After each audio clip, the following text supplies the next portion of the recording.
I'm here hanging out with my friend Barb Kipfer at her beautiful garden ahead of the upcoming native plant sale. Barb, tell me a little bit about this native plant sale. What details do people need to know? Okay, well, they need to know that it's Saturday, September the 17th from 10 a.m. to 2 p.m.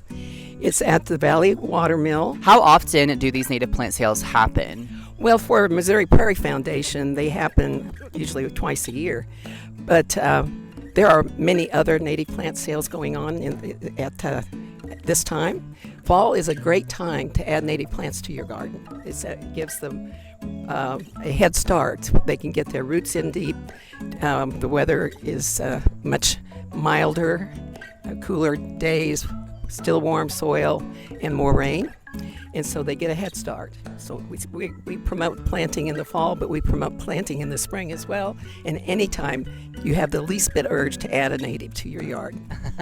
That's amazing. Okay, so now tell me, with native plants, what is so important for people to know? Like, what do you see as the value of buying native plants and then taking care of them as well? Well, the value is you're providing food for wildlife, and you're adding to the complex food web that we most of the time don't pay any attention to. The fact that we need insects, and when birds need insects, and plants need insects in order to not become overabundant. Anyway, there's a whole complex web of nature that you can enjoy in your yard, and while you're enjoying it, you can see lots of different butterflies and other pollinators.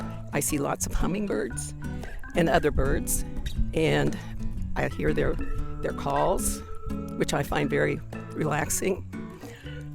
Two migrating species of butterflies I've been seeing quite a bit in the last week or so. I see monarchs, of course. Everybody's familiar with them.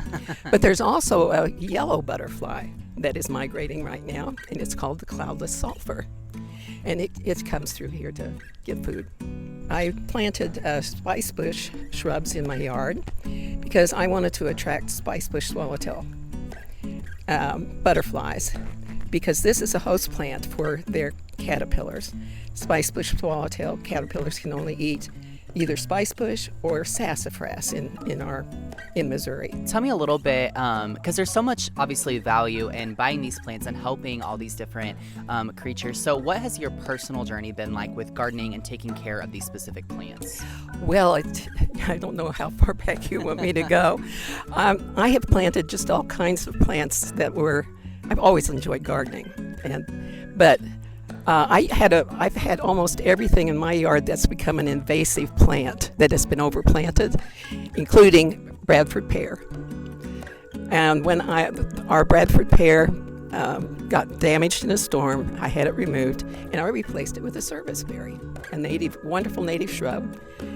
And it's really a small tree. It's so cool to have that personal connection with these plants and to be able to share your story with people and get people educated in this. Okay, one more time, remind people the details of the event. Okay, it is Saturday, September 17th at Valley Watermill at the Watershed Center. And that's on 2400 East Valley Watermill Road. It's from 10 a.m. to 2 p.m.